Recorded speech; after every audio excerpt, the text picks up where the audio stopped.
Hi అండి. అన్నం వండుదామని pressure కుక్కర్లో రైస్ పెట్టేసి స్టవ్ మీద పెట్టి స్టవ్ వెలిగించేసి నేను వెళ్ళి ముందు రూమ్లో వేరే రూమ్లో కూర్చున్నాను అనమాట.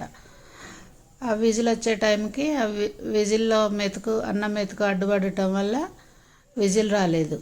దాంతో కుక్కరు పెద్ద సౌండ్తోని స్టవ్ మీద నుంచి లేచి పక్కన పడిపోయింది.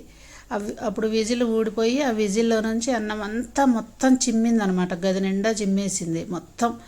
అన్ని సామాన్ల మీద, ఆ గదిలో ఎన్ని సామాన్లు అవుతున్నాయో అన్నిటి మీద పడిపోయింది అనమాట. కుక్కర్ చూడండి స్టవ్ మీద నుంచి ఎగిరి అలా పడిపోయింది పక్కన.